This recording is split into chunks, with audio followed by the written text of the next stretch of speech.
Okay, good morning and welcome to our webinar session. It is on the Service Disabled Veteran-Owned Small Business Certification, otherwise known as the SDVOSB. My name is James Forrest. I'm the program coordinator for Norcal PTAC. And then we have Nancy Pigeon, who is one of our excellent procurement specialists, and she is doing the main presentation of the content today. Before we hand things over to her, I just want to talk a bit about our program. We are Norcal PTAC, that is short for the Northern California Procurement Technical Assistance Center. That is a bit of a mouthful, so we go for Norcal PTAC for short.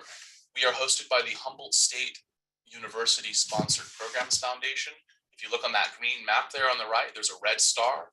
That red star is where we are located, where we're based. That's where I'm sitting. And we also have procurement specialists that are across the country. So Nancy is joining us from Nevada today, for instance, and we have folks all over. We are funded by the Defense Logistics Agency, as well as other state and local grant sources. We are a nonprofit center, and what this means is that we are able to provide all of our services for free to you. So you've come to the right place. In 2020 alone, our clients won more than $314 million. That was almost twice as much in 2019, and this is just in government contracts. So how do we help our clients out? We do it with three basic core services. So the first is one-on-one counseling. That is the bread and butter of what we do. So like I said, we have a team of procurement specialists like Nancy here. And if you apply on our website, you can get one-on-one counseling, which means you can meet with one of our procurement specialists over the phone, video conferencing, exchange emails, text messages, whatever works for you guys. You can set up between each other, and they can walk you through the many processes of getting certified, doing marketplace research, preparing your capability statement, all of that good stuff. And eventually, of course, bidding on and ideally, if you're lucky, winning government contracts and bringing in new revenue to your business. If you are a client of ours and you're already having one-on-one counseling, you can work with your procurement specialist to set up custom bid matching. That's the second main thing we do, which is really pretty neat. You work with your counselor to figure out the criteria, whether it's NAICS codes or UNSPSC codes, and then put those into a system that will email you with all the opportunities that match the criteria you've set up. So you'll wake up in the morning, check your email, and you'll have a list of opportunities in government contracting that ideally should be suited to your business. That's a service that we pay for, then we offer it to you for free. So it's pretty neat. The third thing, of course, are resources and trainings. So like the one we're doing today, these are always free to join, and you can join them from anywhere. And you can check out our calendar at norcalptac.org. You'll see a calendar button there. Click on that. You will see all of our upcoming events. And it is quite a roster we have. We also put our partner events on there as well. So the reason why I have this map here, and some counties are in green and some are not, this is in Northern California for those of you who are joining from, for instance, DC or New Jersey, any of those awesome places we heard. We have a service area. So you do, in order to be eligible for the one-on-one counseling and the custom bid matching, you do have to be in one of these counties we've listed in green. So the Bay Area counties around San Francisco Bay, moving up to the coast of Oregon, and then Siskiyou, Trinity, and Shasta, the rural inland counties there. If you are not in our service area, you will not be eligible for one-on-one services with us, but there are tons of PTACs across the country. Let's see, I think we have a slide here. No, we don't. There are about 94 PTACs across the country, including one in Hawaii. So we are all over the place. If you're not in our service area here, that's totally fine. Don't worry about it. We won't be the ones you apply for, but you can apply for another PTAC in your area. The chances are you will find yourself in the jurisdiction of another Procurement Technical Assistance Center. So before you apply, do make sure you are in our county. I don't want to reject any applications, but I'll send you in the right direction if you do. And so if anybody has any questions about this, about eligibility, about the services we offer, my phone number and my email address are listed at the bottom of these slides here. Go ahead and give us a call, give us an email. And if you want to find your local PTAC, we put a link in there, aptac-us.org, find a PTAC. That will show the nationwide listing of different PTACs. And of course, you'll get the slides later today, and it'll have all these active links. You can just click on them. So you don't need to be frantically writing down URLs unless that's a helpful memory trick that you do. We are presenting this webinar in partnership with America's SBDC, specifically the Norcal SBDC Centers. They, similar to us, are a nonprofit network. The Norcal version is made up of 18 centers, and they're dedicated to helping small businesses with every aspect of business creation. So not just procurement. We do procurement. We're the specialists. They do everything. So business growth, management, operation, finance, etc. So we won't be able to help out with those things, but our partners here with the SBDC will, and we're very thankful to be partnering with them for these webinars this year. You can find your local SBDC to start receiving one-on-one advising and low-cost training. So that link will be active, or you can also just Google SBDC and then your region. And just a quick note here that both Norcal SBDC and Norcal PTAC have COVID-19 resources, both how businesses can react to the problems the pandemic has brought up, and then also how they can help get contracts and business opportunities that have been brought up for the pandemic, for instance, selling PPE supplies. So go ahead and take a look at our web pages there, chock full of good resources. And that's it for my spiel, except for the housekeeping element. So I just want to tell folks a bit about the Zoom webinar version we're using here. We have a chat, which most of you already used, and then we have the Q&A. So the chat is what we want to use if we want to say hi, say where you're from. If you have a technical issue like you can't hear or something like that. If you have a question about content, so if you have a question about something that Nancy is presenting on, we want you to enter your question into the Q&A. And the reason for this is that it puts into this system where we can track it nice and neat and see where everyone's question is and answer it, and it'll show up for everyone in the answered tab once it's been answered. So I will be reading those questions aloud. So go ahead and enter those in the Q&A as soon as they pop in your head, and there'll be a Q&A session at the end. And another reminder here that the recording that we are recording right now, as well as the slides, will be emailed to everyone later today, and they will also be posted to our website at norcalptac.org/webinars, where you can find all of our other past webinars as well. Oof. All right, I think we are ready to go. Hand things over to Nancy Pigeon. We just want to say thank you to our veterans as well. Looks like we had a lot of folks who have served here, so we really appreciate having you here, and we're looking forward to helping each other out here. All right, hand things over to Nancy. I think, Nancy, you're going to talk a little bit about your background and everything. So Nancy is one of our procurement specialists. What was that? Okay. Yes, I just want to get started today and saying thank you for your service. We appreciate everything that you've done for our country, and we're really honored to be able to help you with your new venture in government contracting. And please remember that your local PTAC is there to help you with your government contracting goals, and our services are always free. This is going to be quite a fire hose of information today, so just please remember that there's always help at the PTAC, and it's for free. So let's see, let me get on to the next.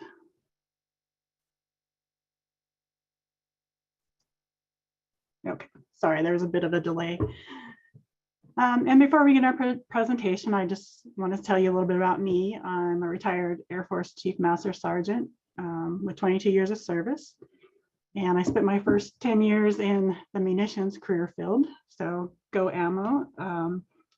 I worked mostly on munitions for the A-10 aircraft at Davis-Monthan Air Force Base. And then when I decided to cross train in contracting after my back started going out on me after all of that maintenance work. So it was a really good career move for me. And I spent the last 12 years of my career learning contracting and also leading airmen as a Chief Master Sergeant. When I retired, I transitioned to the federal acquisition workforce, spending time with the Air Force, the VA, and the Bureau of Reclamation, which is part of the Department of Interior. And then over those 10 years, I worked in various positions, the last of which was being a small business specialist with the Bureau of Reclamation in California. And that led me to want to come into Norcal PTAC, because in that position, I was helping small businesses get into government contracting. So it was a good transition for me coming to Norcal PTAC. And I've been here about 1.5 years. Some of my specialties are, of course, federal contracting. I know quite a bit about that. And I've learned a lot about the California state contracting. So those are the two things that I enjoy doing. And I mostly enjoy meeting with the clients and doing one-on-one counseling and setting up a customized plan for each client on how they're going to go about getting into government contracting. So I truly enjoy this job, and it's a pleasure to be here today giving this information. And then one little bit before we totally get started, all the information that I'm providing is accurate to the best of my ability at the time of this presentation. We are going to talk about a few provisions and laws today. So as of the time I put the slides together, everything was current, but of course, with any administration, especially our new administration, things may change with or without prior notice. So just keep that in mind when you're reading through the slides, you know, a couple of months from now, if you happen to be listening to this later. So our agenda for today, we'll go through a few definitions to understand some terms used within the presentation. We'll move into a purpose and benefits of the program to include the SBA goals for the program, the Small Business Administration goals. And the reason we're presenting this webinar now is that there's a legislative change coming that all new SDVOSBs and self-certified SDVOSBs need to be aware of. We'll talk about the two certification programs that are in effect, the VA and the SBA certification programs. And then we'll go into some specifics that anyone who wants to get certified or self-certified need to comply with prior to the new certification launch. And then we'll look at the VA verification program and go over some common issues when certifying through the VA. So that's what we have planned today. So first we'll talk a few definitions. There are currently two veteran certifications. There's the veteran-owned small business certification and the service disabled veteran-owned small business certification. So you can see the difference between them is the veteran-owned business, the veteran has served, but they do not have a VA disability rating. The service disabled veteran does have a disability rating, and each of those have to be 51% unconditionally owned and controlled by the veteran in order to qualify. That's just one of the qualifications for the certification. And then just a competitive set aside, because I will mention that quite a bit. That's a contract that can be set aside when two small businesses could perform the work or provide the products being purchased. And so if it happens that there's some contracting officer wants to set aside something for a SDVOSB, that's what a set aside means. It means only SDVOSBs can bid or put a proposal in for that solicitation. And then there's also the sole source. It's a kind of contract that can be issued without a competitive bidding process. And typically this will be when there's only one small business or one DVOSB that can provide that product or service.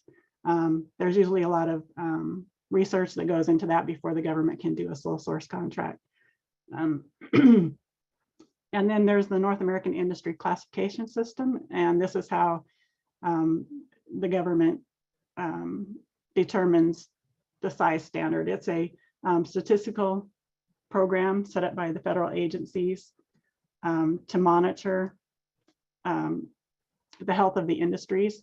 And then the SBA uses those statistics to determine if a business is small within the industry based on either the revenue or the number of employees. So when you're setting up your business, you'll be looking at NAICS codes and trying to find the best one that matches your service or product and selecting that, and that will be your primary NAICS code for the purposes of the Small Business Administration and determining if you are a small business.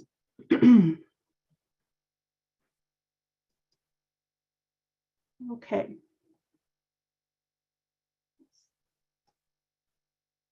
Just make sure I get everything up there to begin with.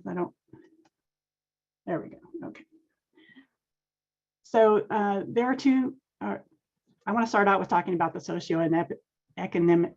socioeconomic certification programs before we get into this, the purpose and benefits. So there's a small business programs which covers any small business based on NAICS. You can just self-certify in SAM that you're a small business. Then there are the socioeconomic certification programs, which includes the service disabled, veteran-owned small businesses, women-owned small businesses, economically disadvantaged women-owned small businesses, the Hub Zone, and then the 8A program. And those are set apart from the small business programs. And I just want to bring that up before we delve into this slide. And then acquisitions above the micro purchase threshold, which are 10,000, but below the simplified acquisition threshold, which is 250,000, are set aside for small businesses. But they can also be set aside for socioeconomic businesses. However, when the acquisition exceeds the simplified acquisition threshold, which is 250,000, the CEO shall first consider the socioeconomic set-asides before setting aside for general small business. And there's no order of precedence among the socioeconomic programs. It's just that the CEO finds that they're something above 250K and there's 2 or more service disabled veterans or 2 or more women-owned veterans, then they can set it aside for those socioeconomic programs. So I just want to give you that information. And I also provided the Federal Acquisition Regulation link for that, so you can understand the difference between small business set-asides and then the socioeconomic program set-asides, because that is one of the benefits of becoming a service-disabled veteran-owned small business, is that the requirement over the 250K mark should be set aside for the socioeconomic programs. And then we'll talk about the other benefit is that every year the SBA sets at small business goals for all government agencies. And typically that goal is 3% of all federal contracting dollars. And the goal is usually met by the use of set-asides and sole source actions, as I mentioned in the definition slide. One of the other benefits is that you can get into subcontracting for prime vendors because they need to meet the goals as well, because the government passes along small business goals to large prime contractors. And so that is another benefit of becoming an SDVOSB, is that you can get in on the subcontracting with primes contract to help them with their goals. So there's several things here that are a benefit to becoming an SDVOSB.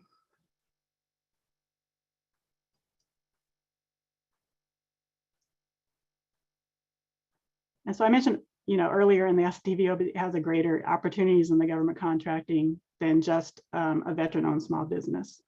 And the difference can be seen between the 2 certification programs.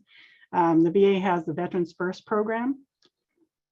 And so they have a set-aside program for both the SDVOSBs and the veteran-owned small businesses. So there is an advantage to being a veteran-owned small business, but it's mostly with the VA through their Veterans First program. And they can also do sole source contracts to both programs. For any agency outside of the VA, only the SDVOSB are entitled to a contract preference. So that's the only socioeconomic program that is entitled to a contract preference. However, the VOSB can be helpful in subcontracting with primes because they can help them meet their goal. And non-VA agencies can set aside solicitations and issue some sole source awards, but usually in limited circumstances, such as when the SDVOSB is the only business that can provide a product or service, as I mentioned before. So on this slide, the VA can set aside for SDVOSBs and VOSBs, and anything outside of the VA, only SDVOSBs are entitled to the contracting preference.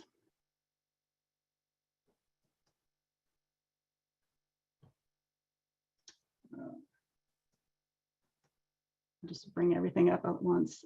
So I talked about the SBA Goal Requirement. and they are responsible for ensuring the government-wide goal for participation is established annually. And typically the historical goal for SDVOSB has been 3% of all federal contracts.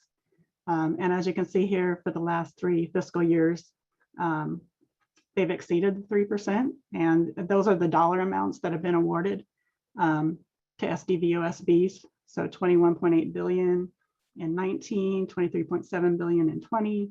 And then so far, and this was as of March 8th, when I looked at the statistics, it's 5.3 billion. But as we enter the 3rd and 4th quarters of the fiscal year, things usually pick up because that's when they decide to spend all their money. They have to get their money spent before September 30th. So typically, you'll see a larger increase in the dollar amount spent on SDVOSBs. And I just wanted to mention that although this shows that it's being met by the federal government, usually agencies have a hard time reaching their goal. And so it's one of the hardest goals for them to achieve, along with HubZone. So, you know, if you have a particular product or service, you may want to ask your PTAC counselor if they can pull the data on which agencies have a hard time fulfilling their SDVOSB goal. And that could be a little marketing for you to do to those agencies to see if you can get your information to them and perhaps get a contract award, or you know, just start a discussion about what they could set aside.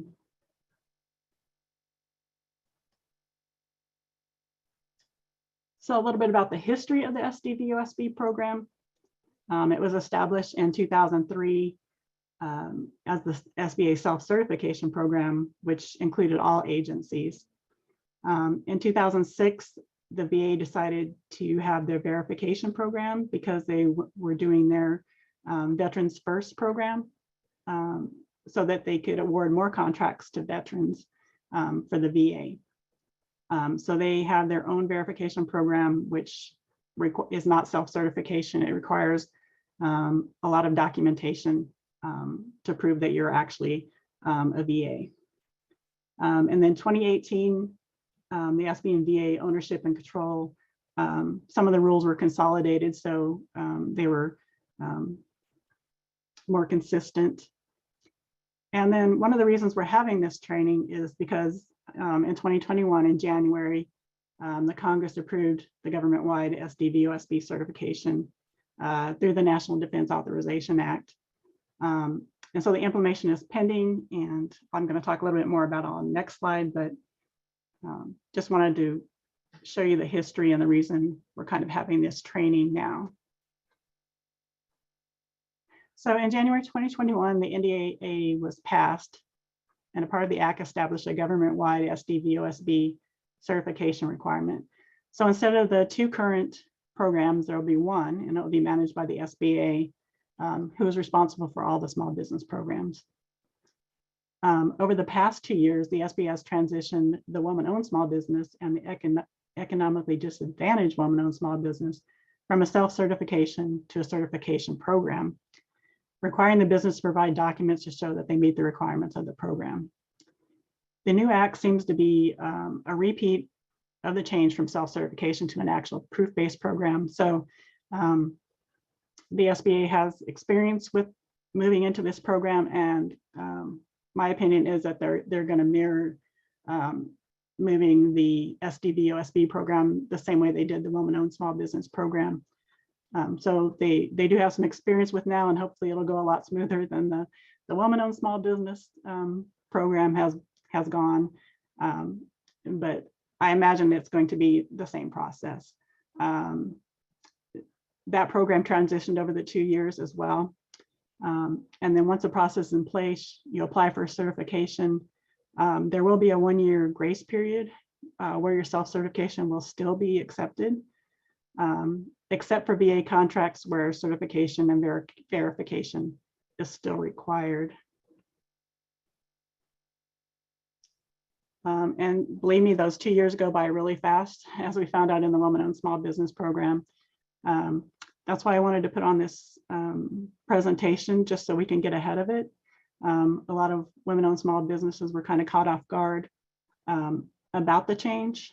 And they didn't really realize until once their self-certification period was up that they actually had to get the certification. So trying to get ahead of this one a little bit. And if your business is already registered through the VA CVE, that depository is going to transfer to the SBA. And then based on the other transition to the woman-owned small business program, your business is still going to have to register in the SBA system. But there will probably be less questions for you to answer if you say, yes, I am verified in the VA. You may still have to upload some documents in that, but I think based on the woman-owned small business transition, if you're already verified in VA, you'll hopefully have an easier time of getting the certification through the SBA.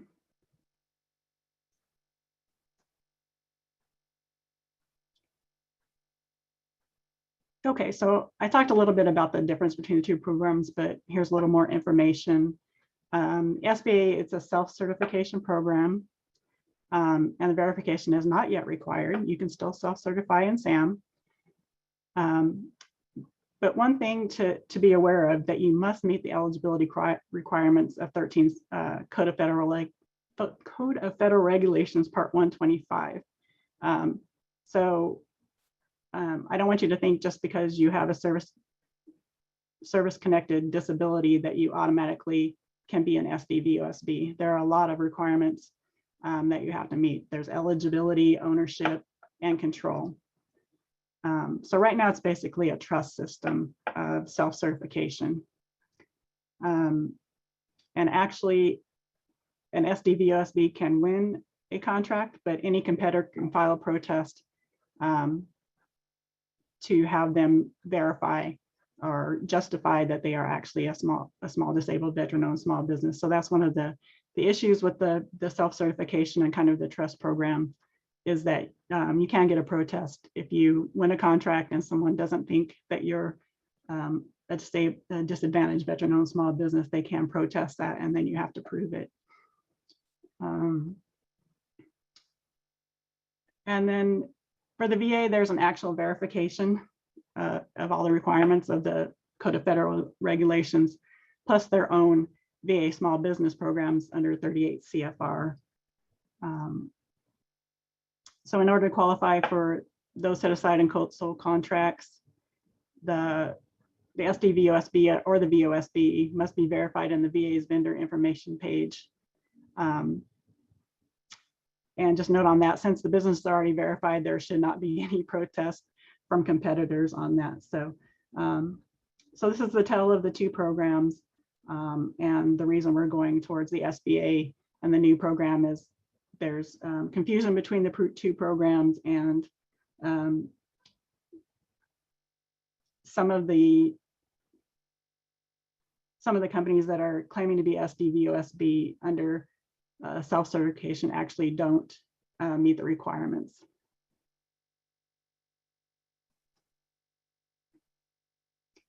So I'll talk a little bit about the eligibility now.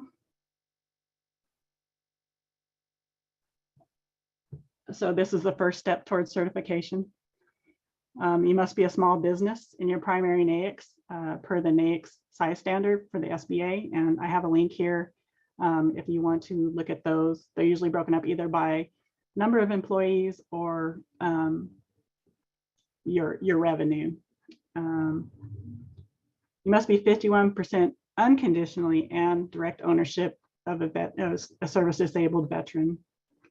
And you must have unconditional control of the company. We're going to go into these a little bit more in the next slides. And you can view the full, gosh, I cannot talk today. You can view the full eligibility requirements at this link if you would like to get more into the regulations and what's actually required. Now we'll go into these a little bit more, each one of them. So the size requirement, you must be a small business under your primary NAICS code. Then that's when you do your certification. You can also add other NAICS codes when you register in SAM. And then when you go for a solicitation or a sole source contract, the NAICS code for that contract, you must be a small business for that in order to use your SDVOSB set aside opportunity.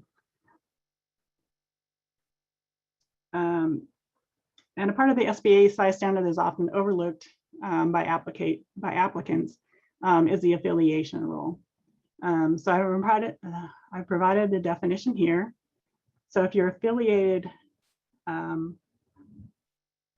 with one another and one controls or has power to control the other, or a third party or parties controls or it has the power to control both, then you're affiliated. And what that means is you have to add the size of that company or the receipts towards the SBA small business rules. So you may be a small business, but if you have an affiliation with another business and they may have revenue or employees that will put you over the small business size standard, that has to be taken into consideration. You won't be a small business if you add the affiliation and that takes you over the amount in the table.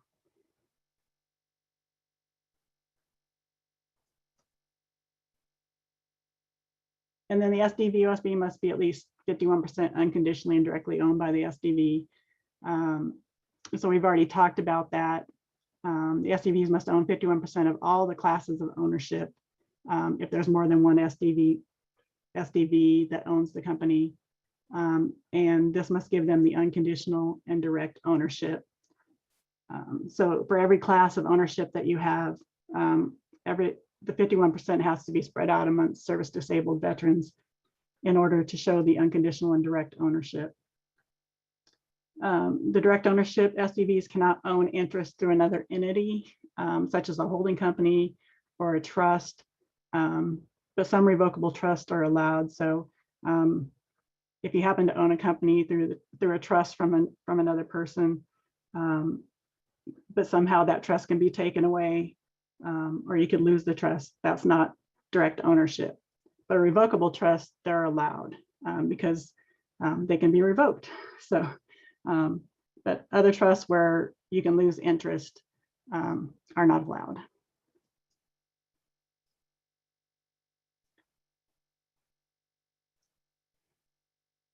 So unconditional ownership is pretty much self-explanatory. No restrictions to the SDV's ownership or their ability to dispose of the shares how they please. So, so the SDV must, have unlimited, no restrictions whatsoever to their ownership, and this is, unconditional ownership. So we need to have that in order to qualify as a SDVOSB.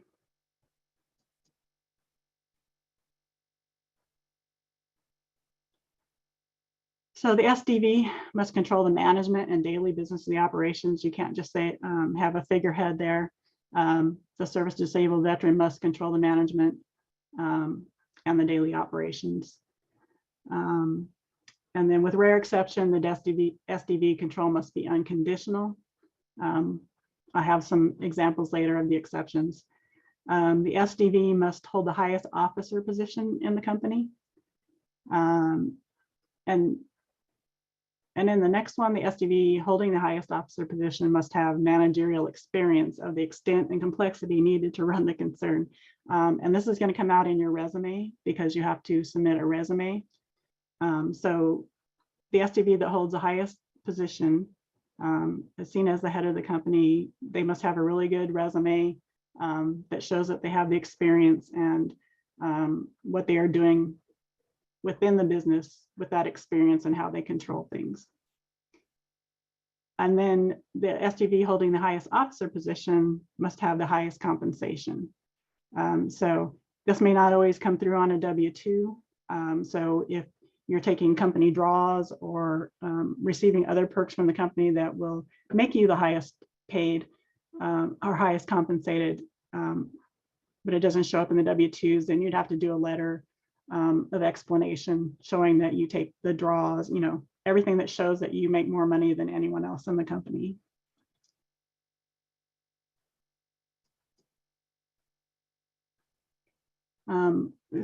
Some control issues. The SDV does not control where he or she is not able to work for the firm during normal working hours that the business in that industry normally works. So if the SDV that's the highest person in the company isn't there during normal working hours to manage and control the business and the day-to-day operations, then that's a control issue. They don't have control over the business. The SDV does not control where he or she is not located within a reasonable commute to the company's headquarters or job sites, regardless of the firm's industry. So they need to be either at the company's headquarters, doing the day-to-day operations, or at a job site, somewhere where they actually are within the business and can do the day-to-day operations. And then this one is the SDV does not control where a current or former employee of the veteran is involved in the company's ownership or management. And this will come out in resumes. Anyone who is involved in the company as an owner or in the management will have to, you have to submit their resumes too, so that they can, so the certification officials can see who's actually running the company.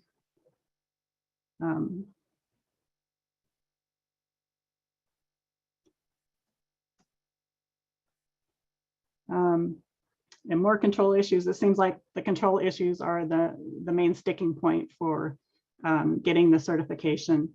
They don't control where a non-SDV provides critical financial or bonding support, including loans, or a non-SDV provides critical license, or a business relationship indicates such dependence that the SDV cannot exercise independent business judgment without great economic risk. And so what this means is that you can't have dependency on a non-SDV for your company. That's something that's going to cause critical failure to your company.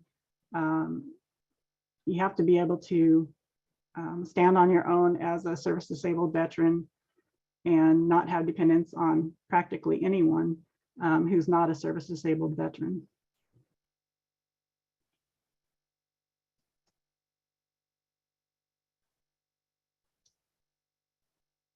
And then the SDV does not control where the company is co-located with another company in the same or similar line of business, or owns or where a principal or second company owns an equity stake in the first company, or the company shares resources. So you can't be co-located with another company when you're doing the exact same business, because then you don't really have control because you're relying on the other business for part of your business. The control has to be complete control from the SDV over that company with no reliance on anyone else.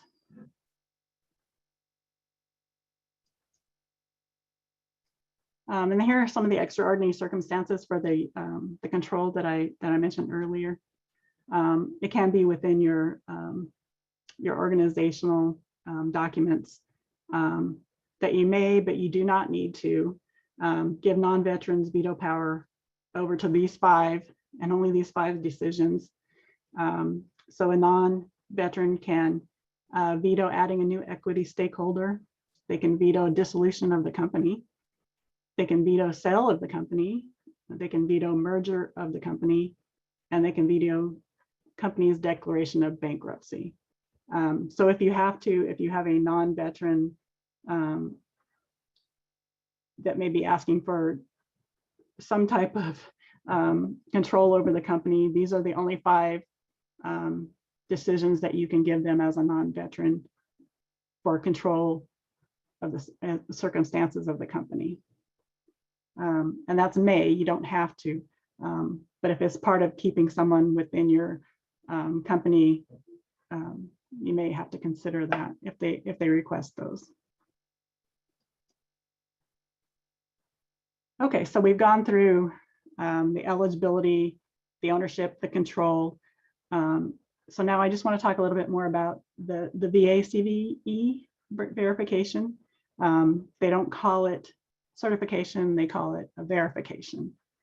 However, with the 2021 NDAA, the Congress is going to switch that to certification when it rolls over to the SBA. The CVE, the Center for Verification and Evaluation, is going to be responsible for all the verification, but it will be dissolved when the SBA takes control. So that information is going to roll over to the SBA. So it's not going to, the database isn't going to be purged. It's just that information is going to roll over to the SBA. And then your verification is required to obtain a VA SDVOSB contract. And the awardee must be verified at the time of the bid. So when you bid, you have to be in the system, and you have to also be in the system at the time of award. So nothing can happen in between that makes you ineligible from your bid to the time of award.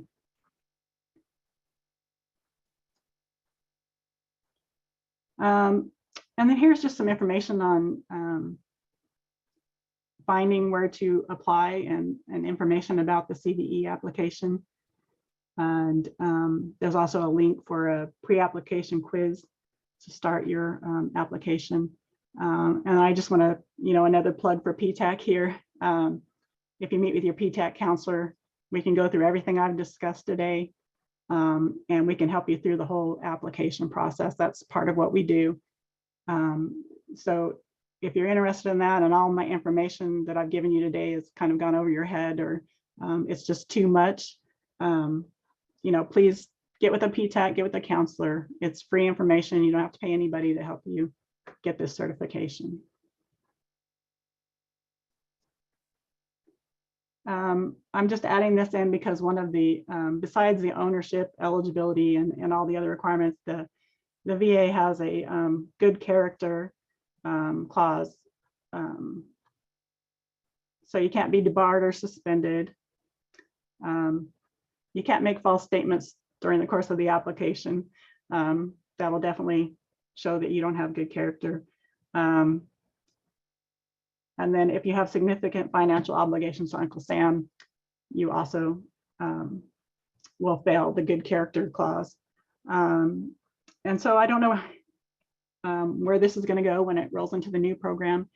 But when you register in SAM and you do your renewal each year, you're already certifying that you're not debarred or suspended, and that you don't have a significant financial obligation to Uncle Sam. So I just put this in here in case you're going to do the VA verification program, because this is one of the requirements that they have.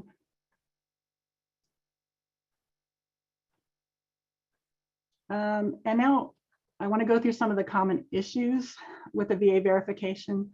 And I'm going a little more into the VA verification. You may be asking, why am I doing this if it's going away? Because it is an actual verification program, and it does have all the requirements that you need to be an SDVOSB. So if I were an SDVOSB and wanting to get certified or verified, I would go ahead and do the VA process, because that's going to tell you, get you in line with all the regulations and the requirements. It'll also put you, like I said, probably when they do the new system with SBA, they're probably going to ask you if you've already verified in VA, and that will probably put you ahead in getting the new certification. They did that with the woman-owned small business, which has a third-party certification. So if you go into that application, it asks you if you're third-party certified, and it collects all that data that you've already put in, and it makes the process a little easier. So that's the reason I'm going into the VA verification. And then I just have some common issues that I'd like to go through, just to save you some heartburn when you do this verification program. So one of the issues is there's problems with the resumes, where the SBA resume doesn't reflect the total control by the applicant. And then if you have concurrent jobs, like your resume says, I'm the owner of this company, but I also do, some other job at the same time, the dates are the same. You'll have to provide a detailed letter of explanation.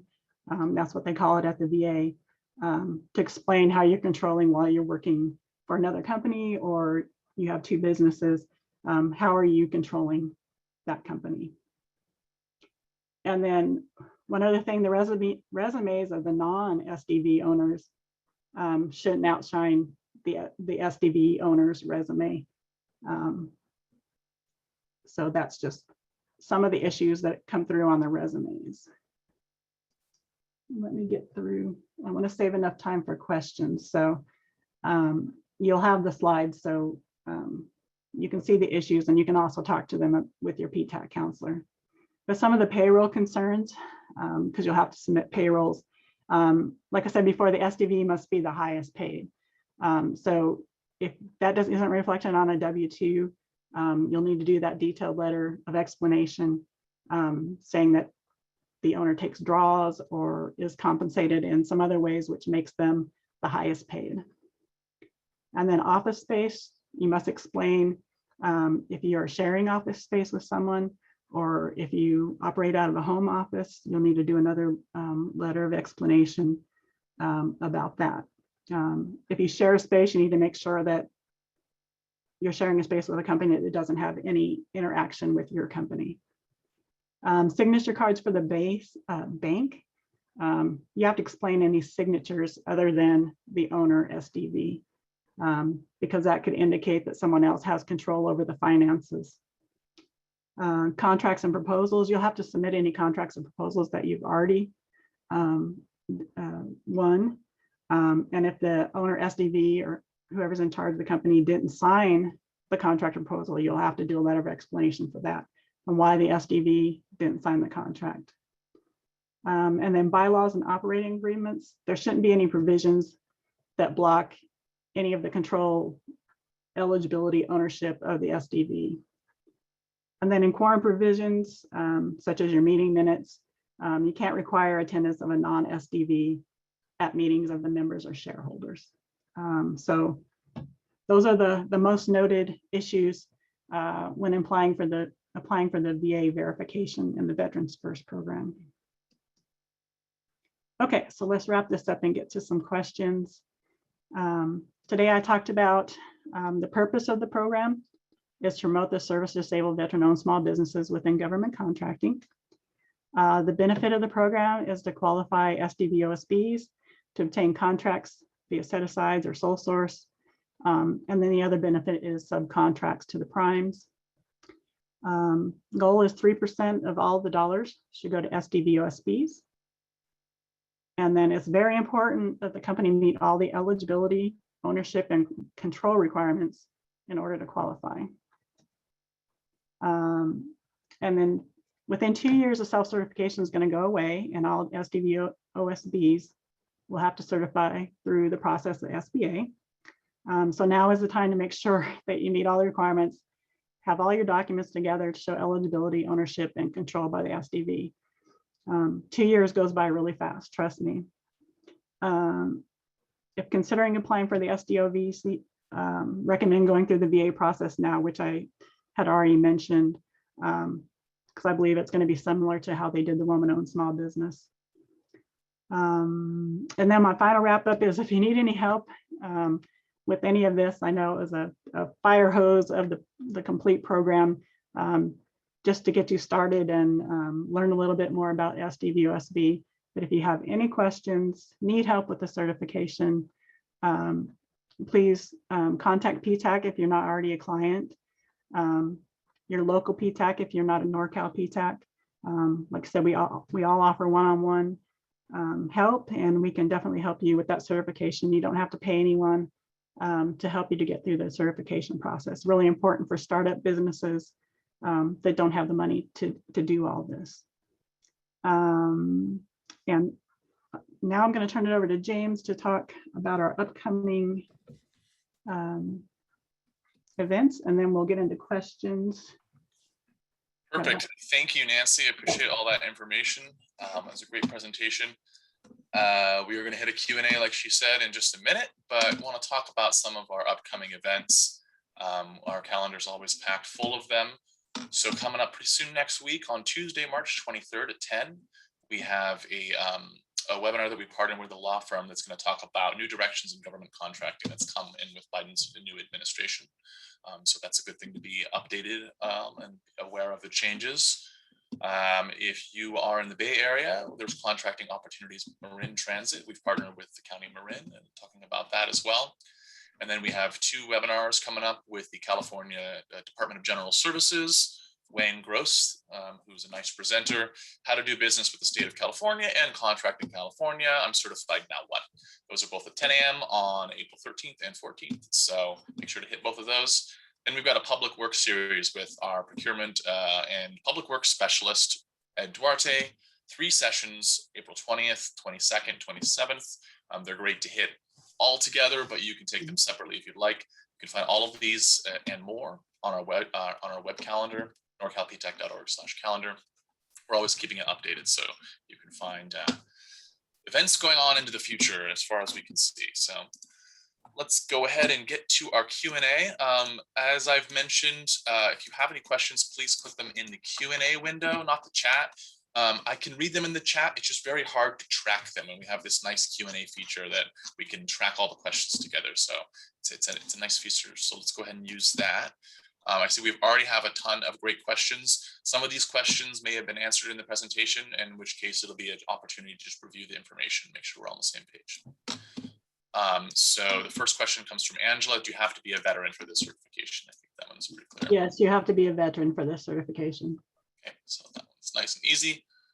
What were the qualifications for service disabled? Yvonne is wondering. So for service disabled, you need to have a service-connected disability from the VA. So the letter you receive from the VA with your disability rating would be the requirement.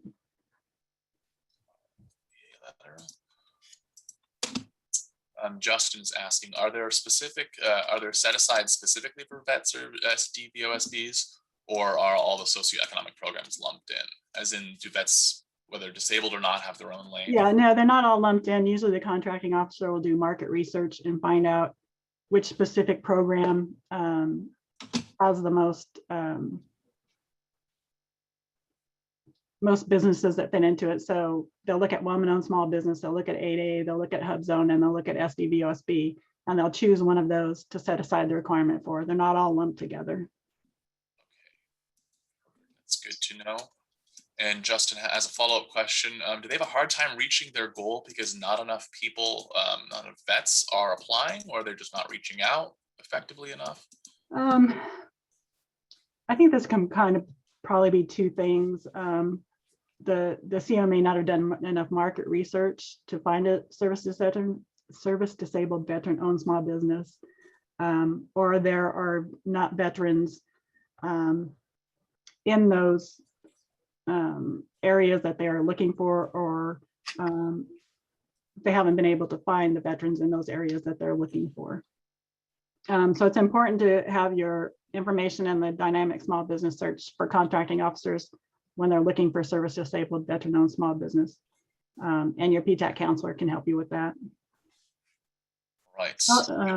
Self-certification means that you are certifying. I'm saying I'm a service disabled veteran owned small business. I self-certified that I am that. That's it. Nobody looks at any requirements to make sure that you are. You're just saying you are. Okay, Dawn is saying, so you're saying it takes 2 years, or that you have to be certified within 2 years? Yeah, no, I'm sorry if I didn't make that clear. With the signing of the National Defense Act, the SBA has 2 years to put the new certification program in place. It doesn't take 2 years to get certified. It's just a 2-year, it's going to be a 2-year process for the SBA to get that certification up and running. I hope that clears that up. So we have a detailed question here from Lenita. The requirements often refer to 51% ownership and control. I am part of a 2-member LLC with 50-50 ownership. Both owners are service disabled vets, and based on reading other requirements, we both meet the requirements. So our NAICS codes match our areas of expertise where we both have education experience. Do we need to shift our ownership dynamics? No, because you're both service disabled veterans. So if it's 50-50 and you're both service disabled veterans, then that should be good enough. You both will just need to show how you control, who controls what within the business when you do your paperwork. Because you can have more than one owner, but as long as you're both service disabled vets, that should be fine. It comes into play when the other owner is not a service disabled vet. That's when you want to do the 51-49. But if you're both service disabled vets, that shouldn't be a problem. Perfect. Yeah. Ends up to a nice 100% there. All right. Cynthia's asking, are SDVOSBs considered SDBs and VOSBs within the goals? Within the goals. So for non-VA, they only really track the SDVOSB as making the gold. They do track VOSB, but as far as non-VA agencies, SDVOSB is the 3% goal. Jackie is asking, why do some agencies in California not assign NAICS codes to SDVOSB? Well, that's a state question. The state does not use NAICS codes. They use UNSPC codes. So you're mixing up California. You're mixing up the state and the federal. I'm talking about the federal program. The state has a different program. Okay, it's good to review that point. Justin's asking, what is sufficient experience on a resume to show you can manage business? Isn't that subjective? Is it a degree in a field or business sufficient? You know, it's just like any other resume. When you're going for, you know, a job or anything, you need to show all the experience that you have to control and manage that company. So any experience that you've received over the years. You can also include your degree, but what do you do specifically within the company that shows the experience that you've had running that company? You need to be specific about what you're doing to run that company. I just want to note that it is 11 o'clock now. We'll probably go a little bit over so we can get to these questions. I think Nancy and I are fine with that. But if you do leave, you'll be directed towards a survey. If you could fill that out, that would be awesome. Just let us know how we did and how we can improve our services. Makes a big difference for us and for our funder. And with these, looks like we still have 28 questions, so we probably won't be able to get to all of them, but we're going to see what we can do. If you do have any leftover questions, feel free to email me at info@norcalptac.org on the screen there, and I will see if I can get an answer for you. I don't know the answer to that first one. What about the right of refusal? Okay. So Jeff, if you'd like to follow up, we'll see if we can get you do some research and get you an answer if you'd like to. Yeah, or get with your PTAC counselor. Or your local PTAC. All right. Angela, asking for a new business. Can we use this certificate or do we already have to be in business? You need to be an established business. You need to be registered in SAM and have a cage code and all of that before you can apply for the certification. All right, and that answers the next question, whether we need a cage code. Yes, indeed. Yes. Pamela's, why can't they just use our DD 214 and VBA benefits letter to verify it? Because that's not how the regulation is written. You have to meet all the requirements, not just being a disabled veteran. All the rule of law. Paul's wondering where to go next. Just got verified. I would get with your PTAC counselor and ask them where you go next. You should start looking for any set-asides for SDVOSB and maybe looking at, you know, like I mentioned, some of those agencies who don't meet their requirements and seeing if the products or services you offer is something that they normally buy and start marketing towards them. Thank you. And just another note, I know we mentioned this earlier, but there are PTACs across the country. We only serve a specific region in Northern California. You can check on our website. We're happy to help you if you're in that region. Otherwise, apply to your local PTAC separately. AW Simmons here. I'm acquiring an SDVOSB from a single owner. How long does the departing owner's SDV verification certification allow normal business to continue? What are some common speed bumps to be aware of as I recertify the company under my new ownership? I think that's kind of a specific question that they should probably ask their PTAC counselor. Okay. Just in the effort of getting through a few more questions. Yes. And is this one easily answerable? Where can I research which agencies have the hardest time fulfilling their SDVOSB requirements? You can pull the data from beta.sam and their data system. You can pull under SB Goaling, and you can look and see which agency doesn't meet the requirements each year. Perfect. Okay. When are the changes for the new program scheduled to begin? And is there anything we can do to help with that process? Well, they should be in the process because it came into law as soon as the act was signed in January. So they have 2 years from January to put the program in place. And I imagine they're going to mirror it off of the woman-owned small business new program that they just started. So I'm thinking by maybe fall or January of next year, they're going to open up the new program for SDVOSBs to certify in. Kelsey is wondering, since you suggested that an SDVOSB begin the process of CVE so that it rolls over when the SBA takes over, is it reasonable to assume that the SBA process will be just the same as the CVE, just a different governing body? That's pretty much what I was alluding to, although the VA has a few more stricter requirements. I was comparing it to the woman-owned small business where there's a third-party certification, and the SBA was taking that as being certified with maybe just a few, extra questions or extra documents to provide.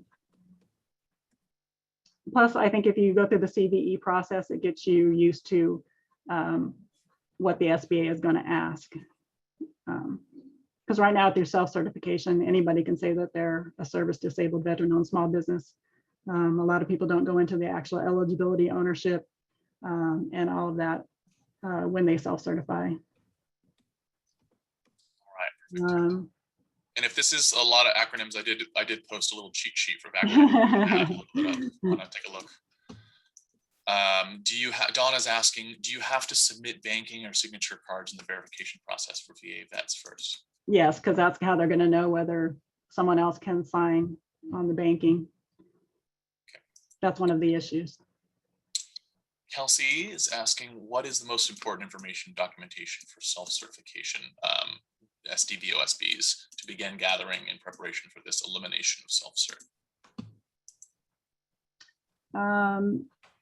I believe if you go out, I'm sorry, I haven't researched this, so I may be talking out, but I believe if you go to the VA CVE, they have a list of documents and everything that you need to prepare for that.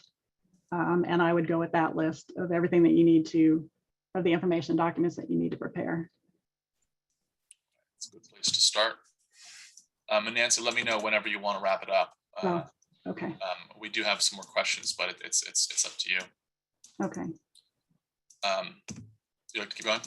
There is no minimum. Oh, I'm sorry. I forgot you have to read them. Sorry. Yeah, Latanya asked, can a new business get certified, or are there a minimum number of years in business or revenue requirements? There's not. All right. John is asking, has the government estimated what percent of self-certified SDVOSBs would likely not qualify if contested? I can't answer that. I don't know if they have or not. Sure. Lenita says, I've seen third-party organizations offering to certify for SDVOSB, WOSB, etc., like WeBank. Is this advised?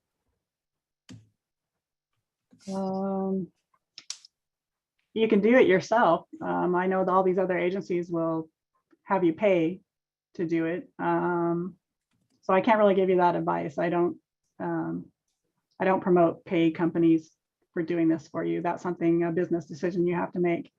Just know that PTAC can help you do it for free. Good answer. Kelsey is asking, is there an expectation that the contracting goals for SDVOSB set-asides to increase, that the contracting goals increase given this change, especially within the VA's contracting goals? I can't answer that. I do not know. We don't know. All right. I don't know that one. Maybe you do. Grant or we don't assist with anything grant related except for the SBIR, specifically technology related kind of pseudo grant. But for proposal writing, if it's a bid proposal, unsolicited proposal, we can help with that. Just check our upcoming calendar for more events. I don't think we have anything specifically on proposal writing right now, but it's a good question. We will certainly have something in the future. You can go to the VA Veterans First program. Oh, I'm sorry, James, I didn't let you read it. If someone's asking, how do I begin the process? Sorry, James. All right. I always forget you have to read them. If you're interested in doing the VA CVE program, I did provide links in the slides for you to go to that program and look at all the requirements and get started. So check out those links in the slides. Good resource everyone's going to be getting later this afternoon. John Gallagher is asking, does any disability rating qualify, or is there a certain % of service connected disability needed? If you have a letter from the VA saying that you have a service-connected disability rating, then that should be fine. For no percentage required at all? No, there's no percentage. As long as you get a letter from the VA, I mean, it could be 5%. You know, as long as you have a letter saying that you have a service-connected disability, there's no like 50% or anything like that. And Jonathan's asking 30% and minority owned. What steps do I take now? So I think that would be the same if I'm getting started. What do I do? Yeah. All right. Thanks, John. Louis is saying, with the new law, will we have to recertify every 3 years? I didn't see that as part of the law, so you know, I don't really want to answer because I don't know what requirements SBA is going to come up with. But I believe the woman-owned small business is every 3 years, so it may be the same. Dawn asks, where do you go to get your NAICS codes? You can talk to your PTAC counselor, or on the Census Bureau, you can look them up. They have a search engine on there. On the what bureau? Census Bureau. Census Bureau. Okay. Just Google NAICS codes. Search for NAICS codes. Yeah, I've seen the lists come up. Relatively easy to find. I don't know. I think we answered that. Yeah. Can you be certified as VA and SDVOB and the woman's one all at the same time? You can hold it whatever certifications that you qualify for. So yes, you can have more than one. Perfect. What if I want but don't have a small business? So I'm 70% service disabled, Black woman vet. I live in SoCal. You have to have a business. You have to have a business established with SAM, the Systems of Award Management. You have to have a cage code, a DUNS number, and be registered in that system. So yes, you have to have a business.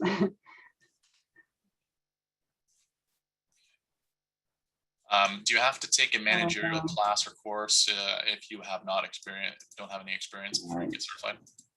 I can't really answer that. I mean, you know whether you are managing a company or not, and whether you have the experience. It's not just a class; it's on-the-job experience. Yeah. So, like you said before, it's like a normal job, right? Like a resume where you know where you qualified or not. Is hard to draw the line of whether you took a course or not. My certification is coming up from a new renewal, and I wasn't sure if I should wait or proceed as I've done in the past. If this is just your annual SAM renewal where you self-certified, then yes, you need to go ahead and do that because it's more than just your certification. If it's with the VA, I would go ahead and do it, and that way it will roll in to the new program. So yes, go ahead and do your renewal. Right. We're getting there. 2 more Yeah, a questions. few more. Thanks, folks, for sticking around. Will SDVOSBs still be eligible for these set-asides during first-year grace period, 1-year grace period, or will they need to verify that they've taken these steps to begin the SBA certification process? You can still be self-certified and be eligible for SDVOSB set aside during the 1-year grace period. I don't know if they're going to, as you get towards the end of that 1 year, if they're going to require you to say that you are in the process or not. That's something for SBA to come out with their rules on how they're going to set it up. Okay. All right. And Corey says, I'm signed up under Norcal PTAC. That's great. If you haven't already seen your application, I'll do intake later today and we'll say hello. But what was the site to get certified at? The links are in the slide. James is going to send them out a little bit later. So if you're talking about the VA certification, there's a link there to do that. All right, perfect. Yeah, look out for those in just a couple hours, maybe after lunch break, once the video's done processing. All right, we made it, Nancy. We made it through all the questions. We answered 42 questions. I think that's kind of a record between you and I. Yeah, So, yeah.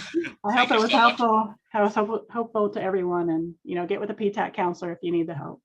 Absolutely. PTACs are here to help. And like I said, you'll get the slides. You also get the recording of this webinar so you can review. Like Nancy said, it was a lot of information.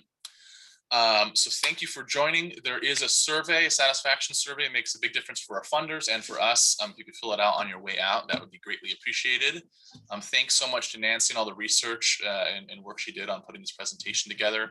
Thanks to the SBDC for partnering with us for this. And thank you so much to all of our veterans and all of our participants today. Thank you. Thank you for joining, and I hope you have a wonderful rest of your day. Bye, everybody. Bye-bye.